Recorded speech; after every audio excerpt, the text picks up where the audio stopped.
Hey, what's going on YouTube? Black Bear Hunter coming at you again, and we're here to talk about Greater Pumpkin. Bourbon barrel aged, made by Heavy Seas, located in Baltimore, Maryland. And yeah, pumpkin time. I guess I did two other videos talking about the two other pumpkin ales, and so this is the third and the pumpkin ale 2020 season kickoff, if that's what you want to call it. But at the end of the day, yeah, 10% ABV, tasty, delicious, bourbon barrel aged. Well, I'm not gonna say tasty and delicious because I've had my ups and downs with Greater Pumpkin. They discontinued it for a little while and brought it back, and I'm not sure what 2020 brings. Right? I know the first time that I had it, I would like to say that it was probably the second bourbon barrel aged pumpkin ale that I had. I think the first being Rumpkin.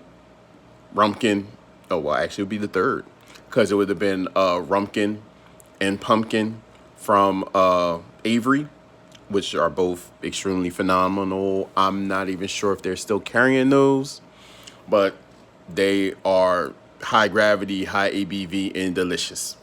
So, at the end of the day, yeah, we're here to talk about Greater Pumpkin. I know Greater Pumpkin. I know Heavy Seas don't want to talk about Avery, but here we are. So, yeah, 10% ABV, straight out of Baltimore, as you can see, been the 2020 vintage. And so, yeah, I mean, best way to find out exactly what's going on is let's pop it. Let's talk about it. Let's go ahead and check out the aromas, the flavors, the appearance, and go from there. So check out the cool top. I'm definitely keeping that. Yeah. Go ahead and get a little pour on that.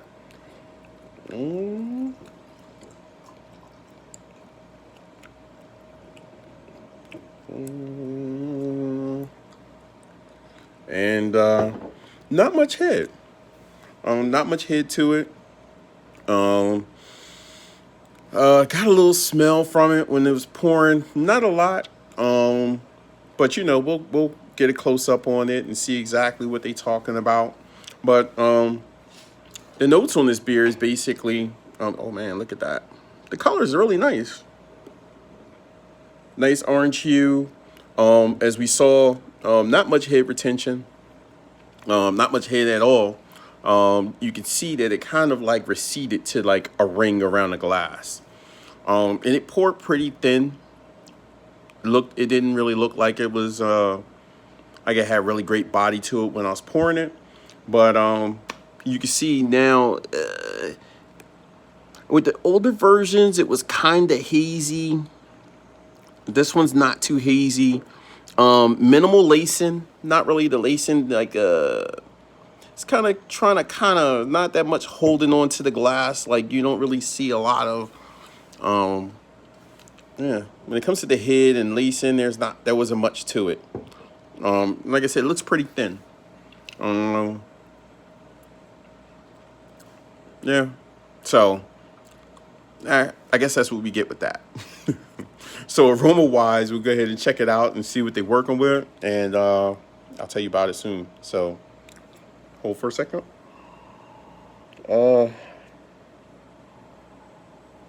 It's definitely a pumpkin ale. It smells like pumpkin. You definitely get some nutmeg and some other spices there, a little vanilla. Almost kind of textbook, but then also it smells like overly spicy compared to the pumpkin. And see, in their notes, they say that they use a ton of real pumpkin, right? And you should get like a real nice malty body. I did get some malts when I checked out the aroma, but not really, not like I would expect. So yeah, I mean, it smells okay. I mean, to a casual person that's not really experienced with pumpkin ales, they probably would get excited about it. It might taste great to them. It might smell great to them. Like I said, it looks good.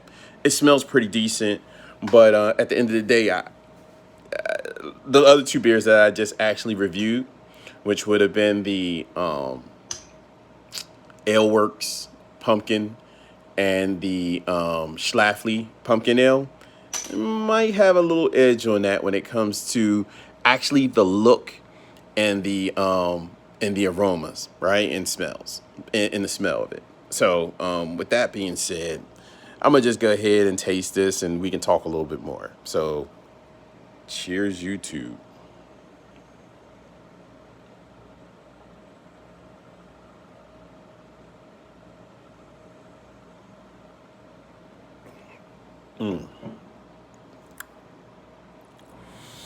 Okay. So is okay. Like the notes actually tell exactly what's going on with what's the notes. The All right. The taste actually follows the aromas in this beer, right? So when I said that I actually smell, or like I could pick up more of the spices compared to the pumpkin is kind of like an afterthought on this beer. It doesn't taste like it was aged on a ton of pumpkin. It definitely has pumpkin taste, but then the pumpkin tastes like canned pumpkin, like artificial canned pumpkin, like with artificial flavoring added. It doesn't really taste like the two stouts I just had. Yeah, I mean, not the two pumpkin ales that I had earlier, or in previous videos. It totally didn't meet the same standard that those two brought to the table. And so I'm not saying that this is a bad beer, but if you're going to consider yourself a pumpkin ale, there should be a standard that you follow. Like I said, you don't have to actually use actual pumpkin, but some companies, they use other gourds. But at the end of the day, this one is not really. It doesn't, like I said, it tastes like fake pumpkin, artificial flavors. So there's a possibility. To me, as soon as I see artificial flavor, I automatically think artificial color. And that might be like if they use pumpkin in this beer, and I'm not like a pro at making beer. I've done some home brews in the past or whatever. But at the end of the day,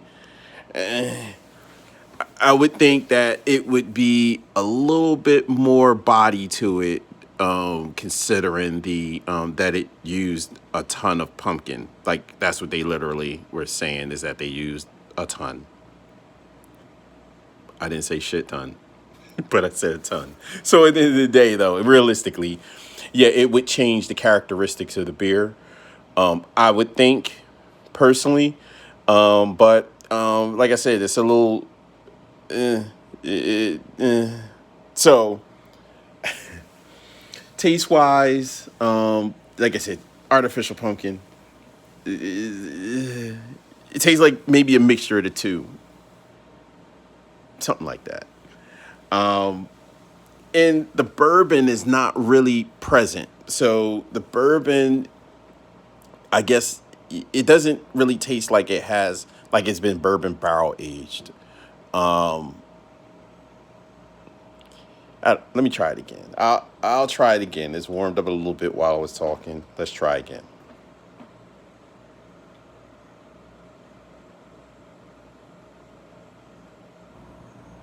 Mm. So maybe maybe a smidge. Like it comes out on the back end. Uh, it's coming out on the back end, and it's actually I guess, like, to me, it's not like it's taken over the beer as it warms up and becomes a little bit more complex, but it definitely adds a better layer, or it works well with the package of the pumpkin, and which normally happens though when you barrel age a pumpkin beer.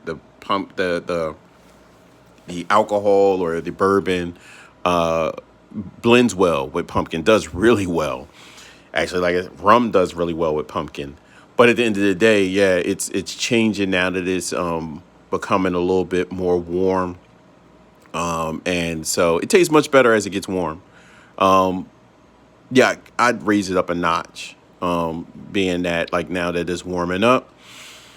And I sat the bottle out a little while before I decided to drink it. And so, yeah, I mean, it's okay. It's been doing all right. So with that being said, mouthfeel, like I said, it's a little bit thin, and the beer is. I'm not gonna say it's lifeless, but there's nothing really exciting about it. Like I would expect more. Like I said, being that it's pumpkin with malts and bourbon.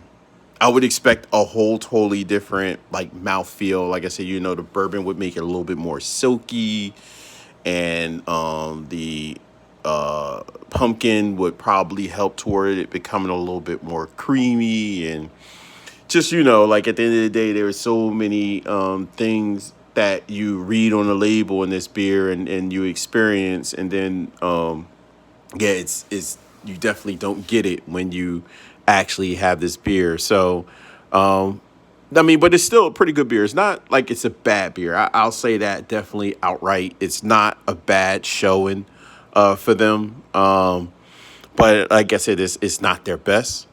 Like I said, I've had their earlier versions, and they were actually pretty much borderline phenomenal, right? And awesome. And so this one doesn't meet those standards of that I had before with them. But like I said, still a great showing. Still a great showing. And so it's still smooth. It handles the alcohol content. It doesn't like there's not like any type of alcohol burn going down or anything like that. Um, like I said, it's pretty balanced for the package that they created. It's pretty balanced. Like I said, even though like I said, I'm going to make a knock against the artificial taste and pumpkin. Let me taste it now. It's a little bit warmer.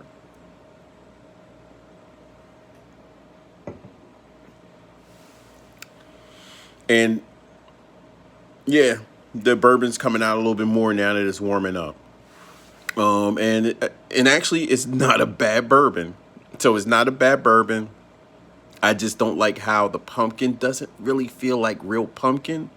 Maybe I might be wrong. Maybe it might be like a weird tinge or something from maybe from one of the spices or something. But at the end of the day, it's not that bad. Mouthfeel wise, a little bit more thinner than I expected.